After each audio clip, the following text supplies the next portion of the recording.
수요 건강 스페셜 함께하고 계십니다. 오늘은 한의학 전문의이신 김현수 원장님을 모시고 난임 극복과 유산 방지 그리고 산후조리 등의 이 부인과 질환에 대해서 자세하게 알아보고 있는데요.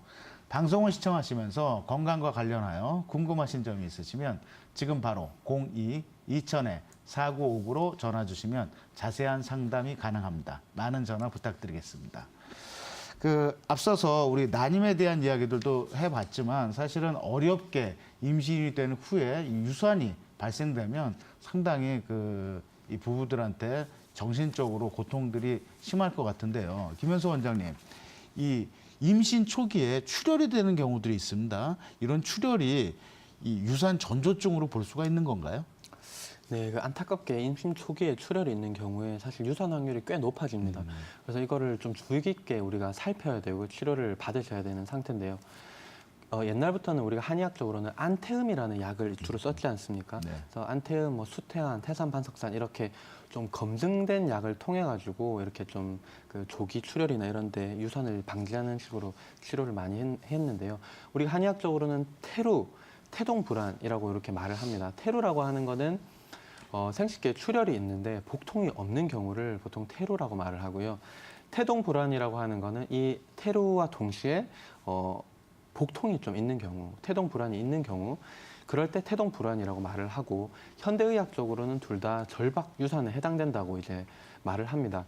그래서 절박유산도 사실은 좀 중요한 문제인데 이런 초기에 생식기 출혈이 있었을 때 우리가 어떤 큰 질환이 있는지를 감별하는 게 사실은 더 중요하고 응급적인 어떤 상황이라고 생각이 듭니다. 그래서 처음에 임신 초기에 한 20주 이전에 출혈이 보통 생겼을 때 대표적으로 생각할 수 있는 것들이 착상 출혈이라고 합니다. 여기 아마 말이 좀 생소하실 텐데요. 우리가 수정란이 자궁에 착상을 할 때 미세하게 출혈을 일으킬 수가 있거든요. 그래서 요거를 특징은 좀 미세한 출혈이 되는 거고 당연히 착상하는 그 시기에 보통 나오게 되는 거죠. 근데 이럴 때는 복통이 사실 그렇게 심하지는 물론 않습니다. 그렇기 때문에 좀 쉽게 구분이 가능하고 출혈량도 좀 많지는 않게 되는 거고요.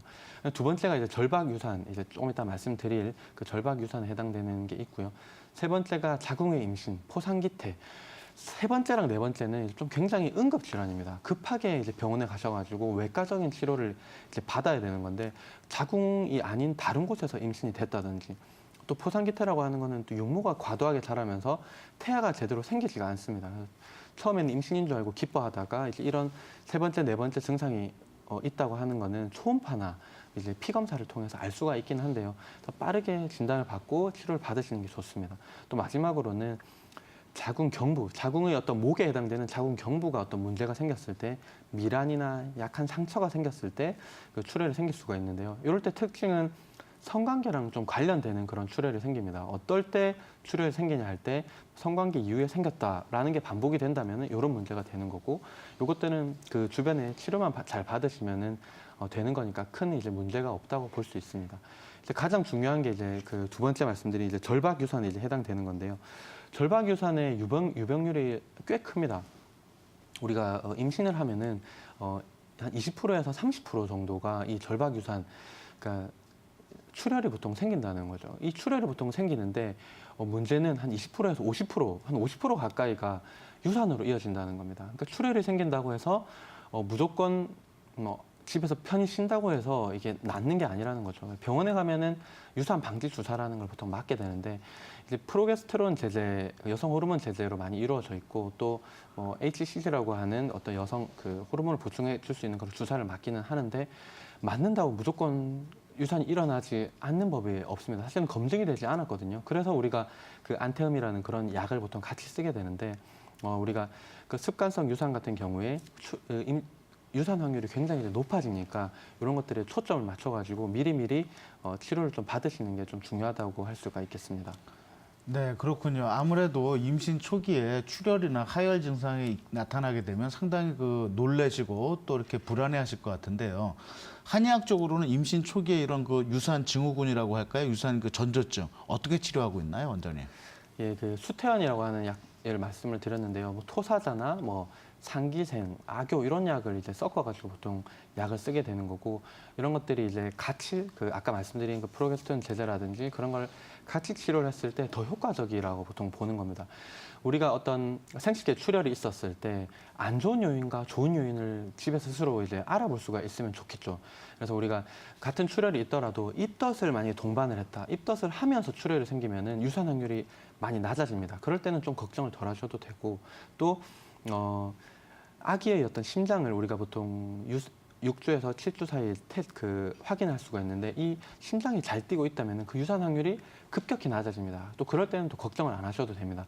우리가 생리적인 복통, 배 아픈 거는 당연히 있을 수가 있죠. 모든 사람한테 있을 수가 있는데 임신을 하면 그게 확률이 더 높아지긴 합니다. 충분히 그래도 생리적으로 아무 문제 없이 유산 없이 될 수 있는 복통이 있는데 특징적으로 복통이 있으면서 주기적으로 나타나는 거. 그러니까 주기적으로 복통이 있었다가 없었다가 할 때 안 좋은 신호다라는 걸 우리가 알 수가 있는 거고 또 허리 통증을 느끼는데 위의 요통이 아니라 하부 요통, 청골이라고 하는 꼬리뼈 쪽 요통을만 느낀다고 하면은 이 유산 확률이 굉장히 높아지는 거니까 좀 위험하게 되고요. 또 아랫배 중에서도 느낌이 약간 묵직한 느낌, 좀 약간 둔탁한 느낌이 들면서 조여오는 느낌이 든다라고 하면은 유산 확률이 꽤 높아진다고 할 수가 있겠습니다. 우리가 한방적으로는 아까 말씀드린 수태환과 프로게스테론 제제라는 거를 같이 쓰는 방법이 있고요. 아니면 또 프로게스테론 제제 같은 아까 양방 주사만 맞는 방법이 있는데 중국에서의 의학 충중 참서록에서 이런 수태환이라는 게 기재가 돼 있는데요. 실제로 중국에서는 양약과 한방을 같이 혼합을 해서 많이 씁니다. 그래서 논문도 굉장히 많이 나오고 이제 그런 논문을 살펴볼 수 있는데 한 가지 실험을 보면은 이런 습관성 유산이 계속되는 출혈 관계 습관성 유산이 있는 환자군을 100케이스씩 뽑았어요. 그래서 이쪽 군은 프로게스테론 제제만 투여를 했고 또 두 번째 군은 수태환이라는 한약 치료를 병행을 한 거죠. 근데 100상 중에서 한 16주 정도 후에 조사를 해보니까 한 절반 정도는 프로게스테론 제제만 썼을 때 절반 정도만 유산하지 않고 유지를 했던 거고 이 같이 병행을 한 경우에는 76쌍에서 유산을 하지 않고 유지를 했다는 거를 이제 알 수가 있거든요. 그래서 이 한 논문만 아니라 실제로 같이 쓰거나 아니면 한약을 썼을 때 그 효과에 대한 논문이 굉장히 많습니다. 이런 것들 좀 참고하시면은 어떤 습관성 유산을 예방하거나 좀 더 치료하는 데 도움이 될 거라고 그렇게 생각합니다.